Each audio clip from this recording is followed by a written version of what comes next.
O que define se um caso de autismo é nível 1 de suporte? Ao invés de fazer uma fala mais aberta, mais genérica, a gente vai fazer quase uma leitura comentada desse documento. Esse é o DSM-5, na sua versão revisada, versão de 2023 aqui no Brasil, né? DSM-5-TR. E tem uma parte aqui que tem uma tabela que diz respeito aos níveis. Nível 1, nível 2, nível 3. Eu vou ler aqui a parte de nível 1 e a gente vai conversar sobre o que está escrito aqui e o que isso representa na realidade. Na vida das pessoas, o que é o tal do autismo nível 1. É importante dizer que tem muitos enganos sobre isso. Eventualmente as pessoas falam muitas coisas que não correspondem exatamente ao que está aqui. Mas a gente vai refletir um pouquinho sobre isso.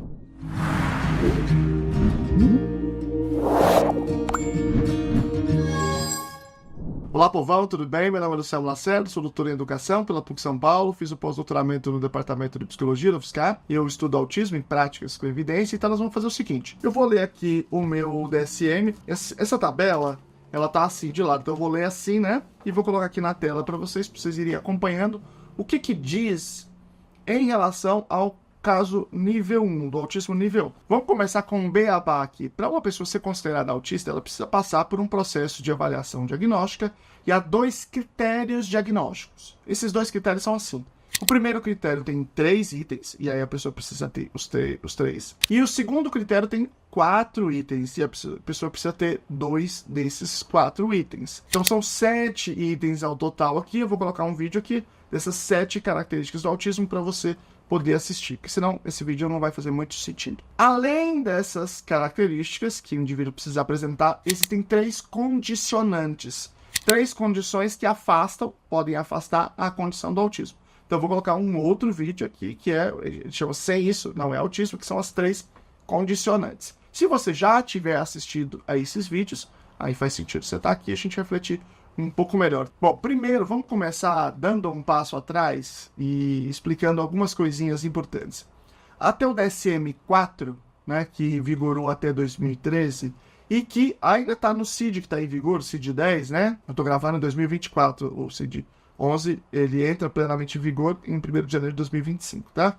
O autismo é dividido em tipos, tá? Então vamos lá, vamos aqui que vocês vão entender, eu vou fazer essa correlação com o nível 1, tá bom? Síndrome de Asperger, autismo, transtorno desintegrativo da infância, transtornos globais do desenvolvimento sem outra especificação e síndrome de Rett, ok? No DSM-5, transtorno do espectro autista, certo? Quando todas essas coisas, quase todas, viraram uma coisa só, síndrome de Rett foi retirado. Então, esquece a síndrome de Rett. Ele foi afastado, virou uma outra classificação, outro CID, outra coisa. Nós já sabemos o que é o processo de causalidade no GNMECP2. Bom, agora disso aqui. O transtorno global do desenvolvimento sem outra especificação, ele envolve aspectos de vários aqui, mas não fecha em nenhum. Então, ele é, digamos assim, um pouco mais inconsistente. O transtorno desintegrativo da infância, que a gente chama de síndrome de Heller, né? Ele é um caso sempre muito mais complexo, muito mais necessidade de suporte, portanto não se encaixa aqui no nível 1. Então nós temos aqui síndrome de Asperger e autismo, certo? Bom, síndrome de Asperger, essa classificação aqui, ela era uma classificação que envolvia basicamente 2 coisas. Bom, tem as características do autismo, né?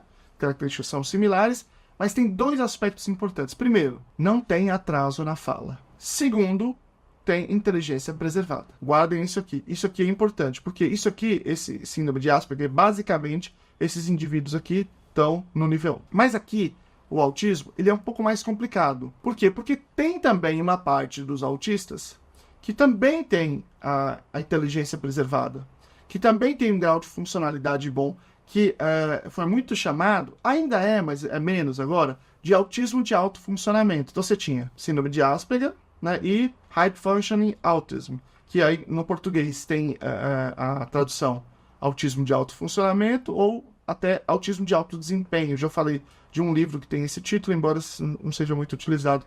Eu nunca vi em pesquisa científica, só nesse livro. O autismo nível 1 é sempre esse aqui. Também é parte do próprio autismo. Agora vamos para o próprio DSM para a gente entender exatamente qual é a descrição desse nível 1. Vamos lá. Então vamos ler aqui a tabela. Níveis de gravidade para o transtorno do espectro autista, exemplos de níveis de necessidade de suporte. Então, quando diz aqui que é exemplo, já de alguma forma diz que não é exatamente fechado, né? Um texto fechado tem que cumprir exatamente o que está aqui dessa forma. Vamos lá. Então nós temos nível de gravidade, primeira coluna, comunicação social na segunda e comportamentos restritivos e repetitivos na terceira coluna. Então, no nível de gravidade tem nível 1, exigindo apoio muito substancial, nível 2, exigindo apoio substancial, e nível 1, exigindo apoio. Então vamos ler lá a segunda coluna, que é de comunicação social. Na ausência de apoio, déficits na comunicação social causam prejuízos notáveis. Então isso aqui tem muito a ver com aquilo que a gente está falando lá no outro vídeo sobre as 3 condicionantes, né? A gente tem casos de autismo quando você tem prejuízos clinicamente significativos. Notáveis. Essa palavra em português, ela às vezes tem um sentido apologético, né? Nossa, você é notável. Mas notável quer dizer que as pessoas notam, que é possível notar, né? É possível ver, são verificáveis, são claros. Dificuldade para iniciar interações sociais e exemplos claros de respostas atípicas ou sem sucesso a aberturas sociais dos outros. Isso aqui é muito, muito, muito forte. A gente já vai comentar mais sobre isso. Pode parecer apresentar interesse reduzido por interações sociais. Por exemplo, uma pessoa que consegue falar frases completas e envolver-se na comunicação, embora apresente falhas de conversação com os outros e cujas tentativas de fazer amizades são estranhas e comumente mal-sucedidas. Por que elas são estranhas e por que elas são comumente mal-sucedidas? Por um caminhão de motivos. Pode ser vários desses motivos aqui, mas eu acho que eles apresentam bem essa questão, né? A linguagem está preservada, a comunicação não. A comunicação, ela é atípica, essa palavra às vezes até é utilizada de uma maneira pejorativa, é estranha, mas ela não é pejorativa, ela só quer dizer, estranha quer dizer que a gente não conhece, é desconhecido, né? É uma coisa diferente, porque a maioria das vezes as pessoas se comunicam tendo por base a imitação. E indivíduos autistas podem ter outras bases, e aí essa forma de interagir ela é muito específica, né, daquele indivíduo. E aí a gente tem um monte de questões aqui. Eu vou dar alguns exemplos para vocês. A pessoa parece eventualmente não se interessar pela interação social. Por quê? Porque o interesse, como é que você manifesta o interesse? Você comunica de várias formas que você está interessado, com a tonalidade da sua voz, com a frequência, com a dinâmica que você imprime, a maneira que você mexe o corpo. E em indivíduos autistas, muitas vezes, esses aspectos não verbais são muito importantes, né? Tem um prejuízo nesses aspectos não verbais. Então, às vezes, a pessoa fala sempre de uma maneira monótona, assim. Isso é uma alteração que a gente chama de alteração na prosódia. A pessoa pode não ter uma sincronia entre o que ela está falando, o movimento do corpo, a expressão facial. Tudo isso pode fazer com que pareça que ele está desinteressado. Você tem um problema muito, muito sério, talvez o principal, do hiperfoco muito acentuado que dificulta você conversar de tópicos variados. Se você vir 2 adolescentes, 2 jovens, e eu estou falando de adolescentes e jovens, principalmente porque são as fases em que a interação social tem mais valor, né? Os pais não prestam, só quem presta é os amigos, né?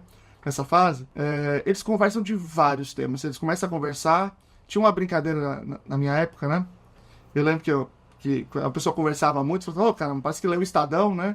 Ele parece que lê o Estadão. Porque é só os mais antigos que vai lembrar dessa piada. É por causa de uma propaganda que eu acho que tinha. Porque eles conversam de um monte de tema. Agora, imagina um adolescente cujo tema de interesse é único, específico aquele. Ele não conversa de mais nada interessa. Ele quer conversar, sei lá, de política. Ele quer conversar de inseto. E mesmo quando o tema da conversa é um tema popular, digamos assim, eu me lembro de falar isso para várias pessoas, né? E elas diziam assim, olha, porque gostavam, por exemplo, de informática. As crianças gostam de saber do celular, o último, sei lá, uma novidade da informática. Mas eles não querem saber de quais são todos os componentes, sabe, do radar da década de 40, entende? Então, quando a pessoa tem um interesse muito fixo e restrito, ele se fixa naquilo, ele vai ter um nível de detalhe, de aprofundamento, o interesse ele é muito específico, né? Ele não é um interesse compartilhado. Não é um interesse por quais as novidades vão vir no próximo iPhone, que essa talvez interessaria um pouco mais outras pessoas. Mesmo se for isso, o nível de detalhe que ele vai dar, que é assim, falar qual é o material, sabe, de um chipset, de não sei o quê, e qual é a forma de composição é atípico e não é interessante para a maioria das pessoas. Então, o prejuízo está ali presente muito, muito, muito forte. E esse prejuízo se manifesta em várias circunstâncias. Vamos ler o restante aqui. Vamos ler aqui uma coluna, a coluna do meio, que acho que vocês não viram, acho que não está na tela aqui. Tá dizendo aqui para vocês darem um like no vídeo. É isso mesmo? Não, tá escrito dar um like e se inscrever no canal. Gente, tá escrito aqui, é um manual, não posso discordar. Vamos lá, já fez? Beleza, obrigado. Inflexibilidade de comportamento causa interferência significativa no funcionamento em um ou mais contextos. Dificuldade em trocar de atividade. Problemas para organização e planejamento são obstáculos à independência.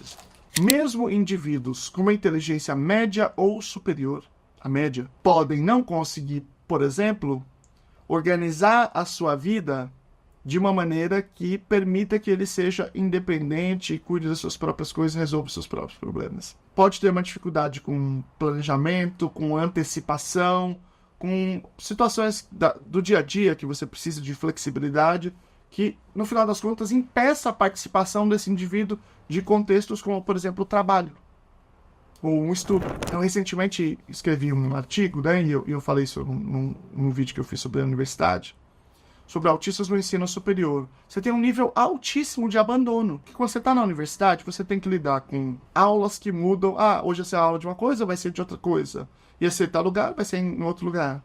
Com um contexto social muito difícil, né? Porque tem toda aquela interação social que está ali, presente, que é exigente. Você tem que lidar com a organização variável dos professores em relação aos conteúdos, aulas completamente diferentes, conteúdos diferentes, a maneira de entregar, de fazer o aluno participar daquele conteúdo, de ser avaliado, tudo diferente, exigindo tudo, sempre flexibilidade. Então, tudo isso é um grande desafio. Pode ser um grande desafio, aliás. E tudo tem que falar pode, porque você não tem dois iguais, é sempre um diferente do outro, que é diferente do outro. Para um, isso não faz a menor diferença. E para o outro, isso é o fim do mundo. Aí eu falo de uma coisa, para alguém é o fim do mundo, para o outro não faz a menor diferença. Esse é o cuidado que eu sempre tenho de linguagem até, mas é muito difícil. Eu já falei isso várias vezes, que eu já conheci muitas pessoas que dizem assim pra mim, eu falo 5 idiomas, mas eu nunca fiquei num trabalho mais de uma semana. Por quê? Porque existem demandas, exigências no ambiente de trabalho que são muito difíceis. Que tem a ver com, por exemplo, você está sentado aqui, aí os colegas vão ali tomar café e ficam aqui. E eles ficam falando, aí a pessoa pode se irritar com eles tomarem café em tal horário, com eles ficarem falando, com o que eles estão falando, com a música que está rolando, com o fato deles perto eventualmente encostarem nele, com a maneira que o chefe cobra o trabalho, o resultado do trabalho do próprio indivíduo autista. Então, são muitas, muitas possibilidades que você precisa de flexibilidade, você precisa de uma certa adaptabilidade para aquele ambiente que torna muito difícil. Daí a importância de trabalhos especializados que apoiam indivíduos autistas a estarem no ambiente e apoiam as pessoas daquele ambiente a transformar aquele ambiente em ambientes mais inclusivos. Eu sempre falo que a inclusão é uma via de duas mãos, né? Então, o autismo no nível 1, ele é isso. Indivíduos, de modo geral, com linguagem preservada, mas não a comunicação preservada. Problemas de comunicação, que são problemas mais profundos do que o problema da linguagem. Indivíduos, em geral, com cognição preservada, mas que ainda assim a cognição não resolve problemas comportamentais. E esse talvez seja o maior problema, né? Já falei isso muitas vezes. Você atribuir à inteligência o papel de resolver coisas que ela não consegue resolver. Por exemplo, vamos imaginar que um indivíduo está sentado aqui e que vem os colegas e ficam tomando café aqui, ficam falando aqui. Ele começa a ficar incomodado com isso. Aí você pode dizer, não, mas ele é um cara inteligente pra caramba. Ele sabe que as pessoas estão conversando, que é natural. No café as pessoas estão conversando. Ele sabe, mas não resolve. A inteligência, você entende isso, mas não resolve. Porque às vezes a inflexibilidade, a dificuldade de lidar com aquilo que não faz parte da cultura dele, com a maneira dele se comportar, pode ser difícil de tolerar, né? Então, a inteligência, apesar dela ser um instrumento para compreender, ela não é um instrumento para resolver, eventualmente. Por exemplo, o outro indivíduo tem inteligência excelente, né? Mas quando ele vai abordar um menino ou uma menina que ele tem interesse, ele só fala um monte de besteira. E aí ele não consegue ter acesso a essa pessoa, que ele quer, por algum motivo, iniciar uma relação romântica, uma relação de intimidade, e ele nunca consegue iniciar, e ele fica profundamente frustrado, pode ter aí como consequência uma depressão. Veja, ele é inteligente, mas a inteligência não resolve esse problema de habilidade social. Por quê? Porque ela é muito mais complexa, né? Ela não é resolvida assim. Se eu sou inteligente, eu vou lá e resolvo. Tem baixa relação entre uma coisa e a outra, né? Essa pessoa tem 5 idiomas, mas ela não consegue ficar em nenhum trabalho. Por quê? Porque as relações humanas ali são impossíveis. Ela não consegue lidar, por exemplo, com uma cobrança do chefe. Você pode dizer, bom, mas ela é inteligente, fala 5 idiomas, a pessoa é inteligente pra caramba. Mas ela não consegue lidar, que é uma coisa diferente da inteligência. Eu acho, gente, que esse é um dos temas mais importantes, assim. Essa ideia, eu acho que é uma das ideias mais difíceis de lidar em pessoas com autismo nível 1. É isso que é o autismo nível 1, segundo o DSM. Aí você diz assim, pô, mas isso aí é muito pouco específico. É verdade. E aí, então como é que faz? Não faz. E é por isso que no CID-11, essa ideia de níveis vai acabar, não vai ter mais. Por quê? Porque ela é muito pouco específica, ela é muito pouco ilustrativa, e portanto ela não resolve o nosso problema, né? Então ela é uma ferramenta muito pouco útil. Então no CID, eu vou fazer um outro vídeo depois explicando como é que fica no CID, que vai ser completamente diferente. Chegando um pouco mais pro fim do ano, eu faço um vídeo para vocês, tá bom? Um grande abraço, eu vou deixar para vocês aqui 2 vídeos muito legais. Um sobre uma aula sobre habilidades sociais e uma aula aqui sobre autismo na adolescência.